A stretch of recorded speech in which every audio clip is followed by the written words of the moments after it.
Welcome back, everybody, to this episode of the Out for Lunch podcast, where we dive into the most pressing topics for you, our partner ecosystem. I'm your host, Grifyn.mcerlean. We have a great episode today on the platform SAP Partner Finder.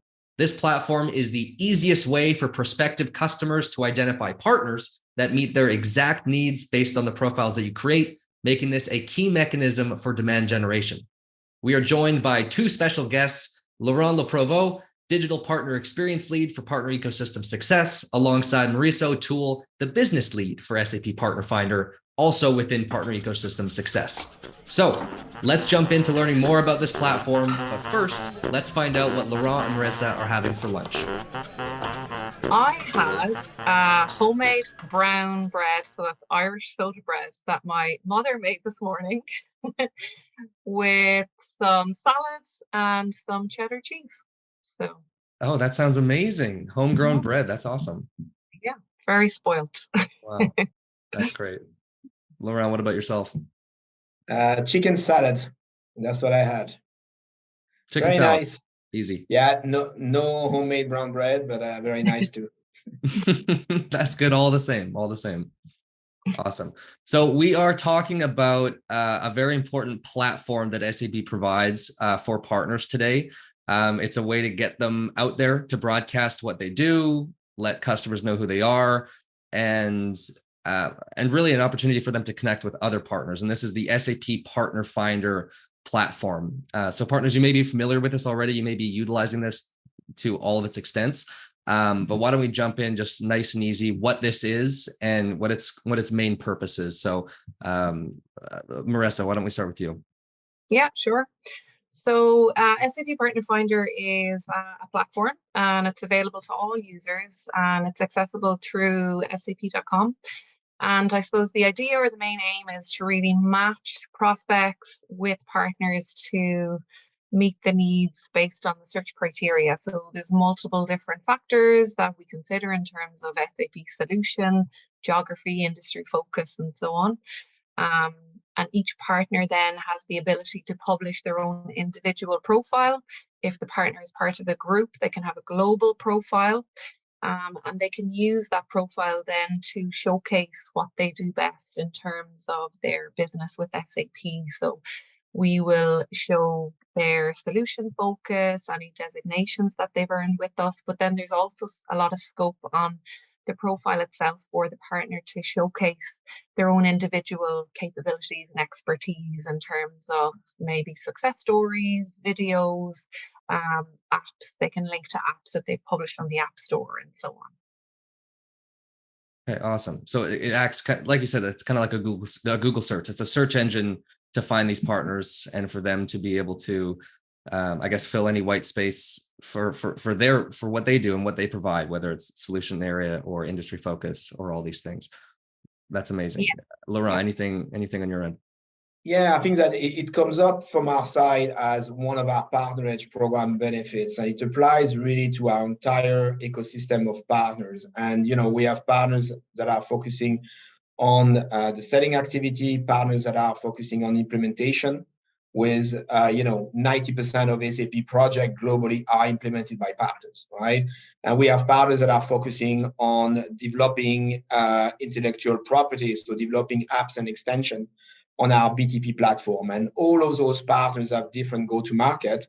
And what we are offering through SAP Partner Finder is one main repository that really showcase the full breadth and depth of those partners' capabilities and competencies to the external world, right? So it serves the purpose of customers looking for the best partner to help them on their project.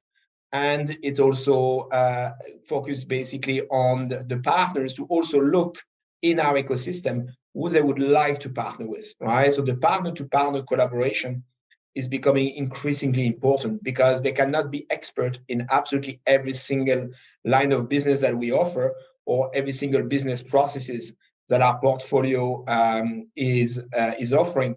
So the partnership between our partners is increasingly important, but also for our customers, existing customers embarking on a new journey, or prospect looking for the best partner to work with, this is the only one and single entry point that they can go and rely on.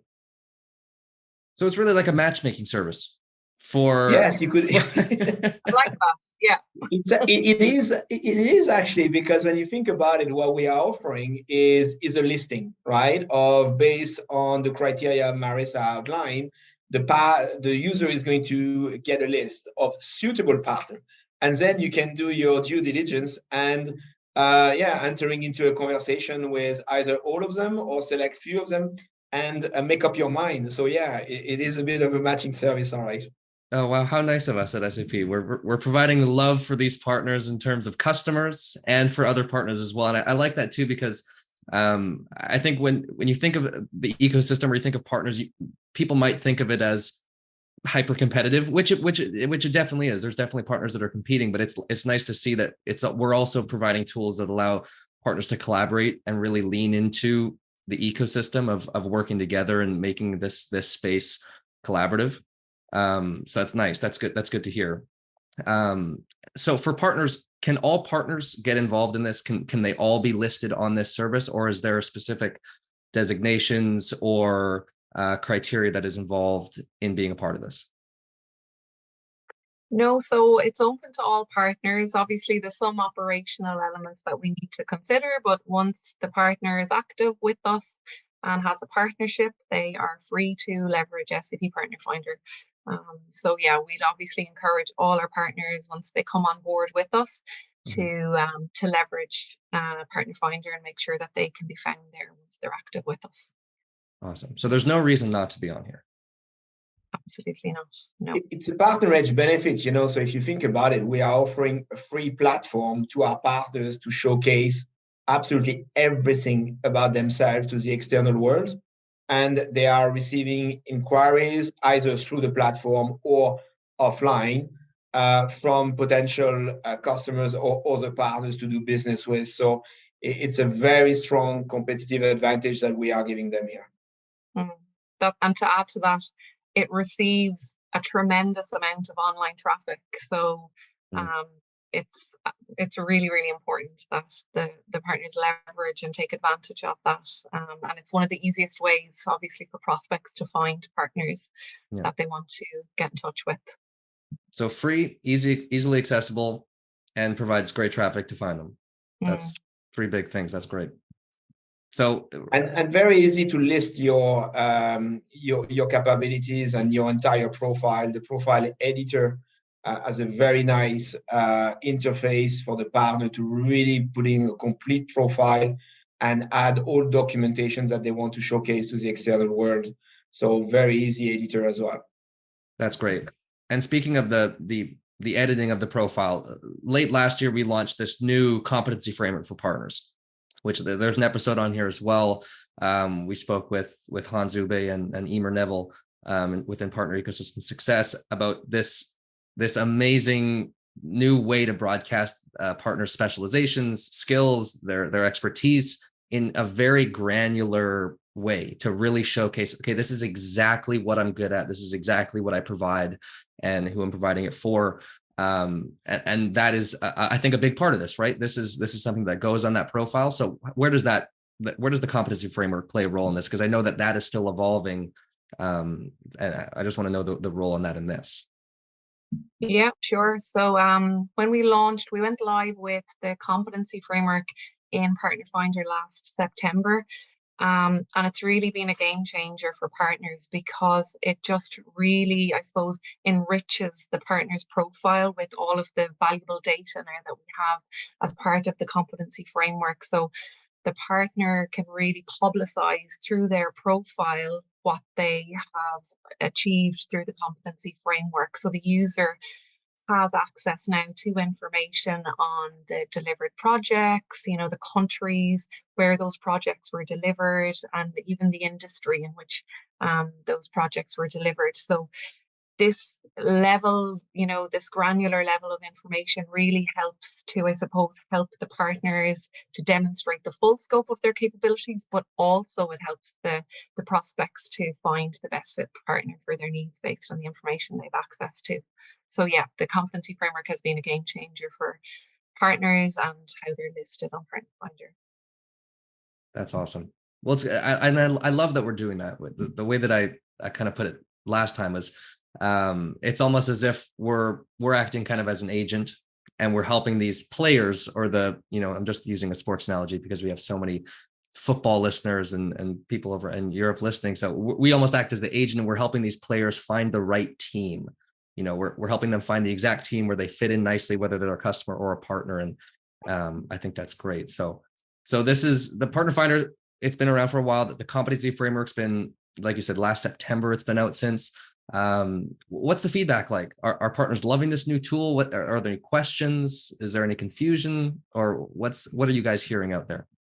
No, it's very positive. I think that we are driving a very nice story for our partners in terms of the evolution of the program to be a total cloud program focused for our partners. And we've always had a strong roadmap in that direction. And the introduction of the Competency Framework, which is really there to reward partners on their delivery capabilities, has been a game changer. And it's driving that level of competition between partners to understand what does it need to do to achieve a specialization and a competency, and going through the tiers, right, across our entire solution portfolio, right? And we are providing internal visibility to our partners through SAP for Me, and that external visibility of competency to the market through SAP Partner Finder. So we're really focusing on the partner experience and then on the external market. So it's easy for a prospect, for a customer, to really pick up partners in the particular solution portfolio or industry in their market unit, which are going to be best positioned based on proven experience and skill resources to deliver on the project. And that's very important in the cloud world. Awesome. So, okay. So it's out there. People are loving it. And I guess the next step is, if they're not already on this, if they don't have their profile listed on Partner Finder, or maybe they haven't even completed their or submitted their competency frameworks, or it hasn't been listed in the system yet, what do partners do next? What are the next steps for these people who want to get They call Maresa on a mobile phone, globally, 24/7. Or there's other options, Maresa, right? We're going to broadcast your public phone number right on the screen here so all the partners can see it. So what I would recommend is we have a dedicated page on the Partner Edge portal for partners. So there, as a first step, they can access the profile editor. So the editor is limited in terms of who can access it. So right now, those within the organization who have partner manager, security manager, or partner marketing and funds role can access the editor. But they can access the link to it through the Partner Edge portal, and they can get started from there. And we have a nice new feature now within the editor as well, which gives guidance on how complete and how optimized your profile is. So as you log on, you'll see a percentage in terms of how complete your profile is, and we'll give you steps that you need to complete to fully optimize your profile. And then when you take those steps, as you receive contact forms, we'll give you that the analytics on the contact forms. So the number of contact forms that you receive over the last 12 months will be displayed on your profile once you fully optimize and complete it. So we now obviously have a lot of data that we have access to demonstrate partners' abilities, their experience and areas of focus through the competency framework and so on. So as a next step, partners and prospective customers alike want to be able to have a best match sorting option on those search results. So this is something that we've heard through the survey mechanisms, and we are listening. So we just want to reassure partners and customers that we are listening to those surveys that you submit. And this is something that we are focusing on, and it is a priority. So for the second half of the year, working on a best match sorting of the results, it will be a key focus for the team on SAP Partner Finder. Okay, great. So very simple. Partners, the links for that will be in the description so you can get started. If you haven't already, go find that perfect customer, go find that perfect partner. They're out there waiting for you. So Laurent, Maresa, thank you so much for coming on the podcast. I think that wraps up the questions I had, but I do have one more non-business related question that's a staple here at the podcast. And Laurent, you know it already, so don't spoil it. And I'm excited to see if your answer is the same as last time. Sometimes it might change, so we'll see. But Maresa, why don't we start with you? If you could have lunch with any famous person, celebrity, icon, alive or dead, who would it be? Oh, I would say Michael D. Higgins. He's the president of Ireland, and anybody who isn't familiar with him, Google him. He's exceptional and he's a very interesting man. So I would Okay, say Michael D. Higgins. Yeah. Michael D. Higgins. I love it. You know, I think we've had an Irish person on this call, and I think that name has come up. So I think he's going to have a couple of busy lunches for some SAP folk. Once he hears this. Yeah. All right, Laurent, you're up. I believe my dream is still to have lunch with French soccer player Zinedine Zidane, who basically won the World Cup first time for us back in 1998. Yeah. So I'm talking of people of my generation, and yeah, that would be a dream. Yeah, and I think you did say that last time. So you're consistent with your dream. And your dream does not change. It still hasn't happened, basically, Griffin. You know, I'm waiting. It's okay. Well, we'll keep getting you on the podcast, and hopefully this podcast explodes and Zinedine Zidane joins the partner ecosystem and he hears this. So it'll be just good. Tag him when you release it on Spotify, and let's hope for the best, right? Let's hope for the best. Fingers crossed. Awesome. Well, Laurent, Maresa, thank you so much for coming on. Hope you enjoy the rest of your day, the rest of your week, and partners, have a great day as well. So thank you so much. As always, thanks a lot, Griffin. Cheers. Take care. Thanks, Griffin. Thanks for having us. Thank you so much for tuning into this week's episode of the Out for Lunch podcast. And a big thank you to Laurent and Maresa for joining me in the diner. For more information on SAP Partner Finder, or if you'd like to leave a review of the episode, please see the episode description. Have a great day. And as always, stay hungry for more information.